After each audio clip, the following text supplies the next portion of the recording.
This tutorial will cover the Risk and Resilience module in AquaTwin Water. The Risk and Resilience module is located in the AquaTwin ribbon. What you first need to do is go ahead and run your model, so then you can get some results. And then now we'll begin with the criticality analysis.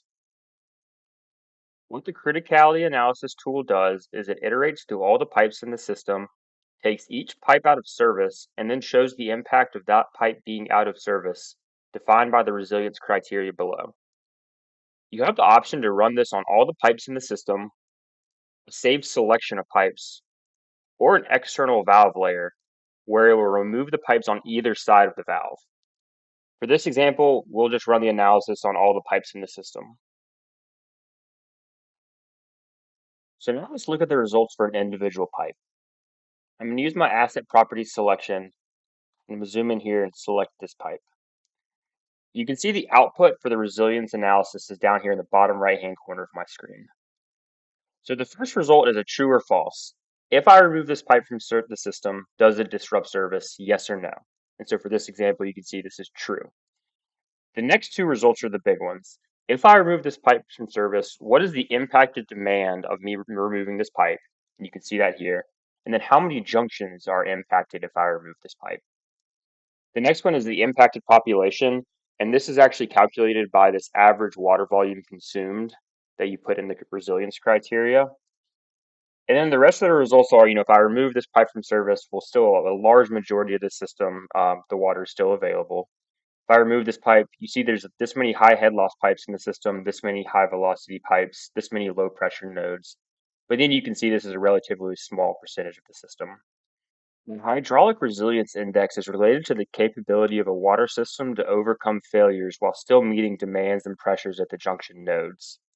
If this value is negative, it essentially means that removing this pipe will cause an impact to the demands at junctions in the system. If you want to look at the results for all the pipes in the system, what you can do is come down here to the Digital Twin tab and open up the pipe attribute table.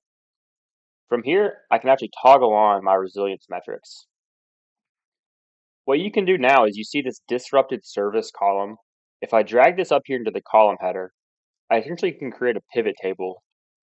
And now if I look at all my checked pipes, these are all the pipes that actually will disrupt service if I remove them from the system. What I can do now is let's look at this impact demand field. And if I drag this up here, now I can actually scroll down here and you can see the two pipes with the highest impact if they were removed from service. And so if I zoom to these and kind of zoom out a little bit, you can see why. You have this entire little section of the system that has no source. The next tool we will explore is the wildfire analysis. What the wildfire analysis does is, based on an ArcGIS selection, automatically groups hydrants based on a search distance provided by the user, and then runs fire flow analysis using the hydrant groups. So what I'll do next is I'll come in here and make a manual ArcGIS selection. And if I open up that wildflow module again, I'll go ahead and clear these. But then if I come to my options, you see this is where I can specify that minimum pressure, default fire flow demand. I'll go ahead and assign it fire flow pattern. And this is just running it, I think, at 7 and 8 a.m. for a 2-hour fire flow. This is that hydrant search distance, and we'll go ahead and compute the available fire flow as well. So I'll go ahead and click OK. Now if I load in my different groups, based on my ArcGIS selection, it automatically grouped these hydrants together for me. And you can see I have the ability to delete out groups or even manually add groups if I would like. But now what I'll do is I'll go ahead and run this. And you see for the two hydrant groups, it'll actually calculate a minimum pressure, and then it'll combine the two hydrants to give you that available fire flow with the two hydrants themselves. Now what I can do to view these results is I can pull up a graph of both of these two junctions.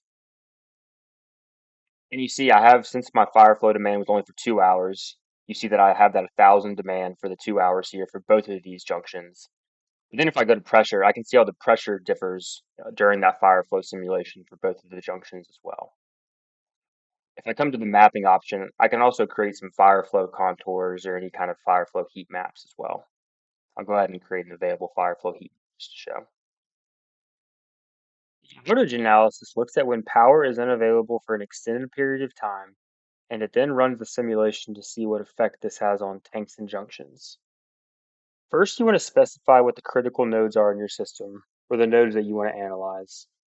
For this example, what I did is I came up to the ArcGIS selection shortcut and selected all demand junctions. And then you can see I saved this as a new save selection. And that's what we're going to be using for our critical nodes. I do want to turn all of my pumps off when I run this analysis, and you can see I have 2 pumps in my system. Then you come down to the bottom and you specify what minimum pressure you want to obtain, what time do you want the outage analysis to occur at, and how long do you want the outage duration to be. Once you set everything up, you click on Run, and then what you can do is you can open up a summary, where you can see here I analyzed 59 nodes, I shut off 2 pumps. 2 of these junctions actually went below my minimum pressure of 20 psi. And then it'll actually show you how long it takes for the first tank to drain, and then the max tank draining duration as well. If I pull open the tank report, it'll actually show me all these for all 3 tanks. Over here on the right hand side, you can see the total supply during the outage and the actual draining duration. If I click on the junction report, you can see it's actually showing me the output for the time when the outage duration is ended. So in this case, it would be at 6 o'clock.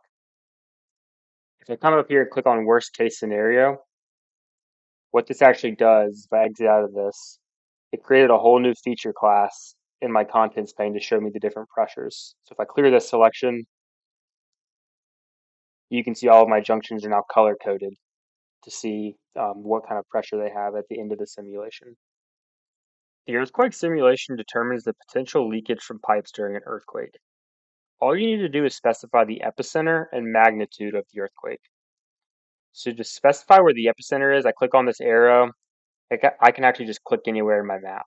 You can see I've changed that. Then you can specify the magnitude of the earthquake here. But then all I need to do is click on Run. And you can see my output summary here at the bottom with the total leakage caused by the earthquake, the max pipe leakage, and the max pipe break rate. If I want to look at every single pipe in my system, I can click on Pipe Report. And in these far right 2 columns over here, you can see the leakage and break rate for every single pipe in my system. What I can also do is I can color code this map. And so now what you can see in my contents pane is a new feature class with a color ramp based on the leakage for every single pipe in my system.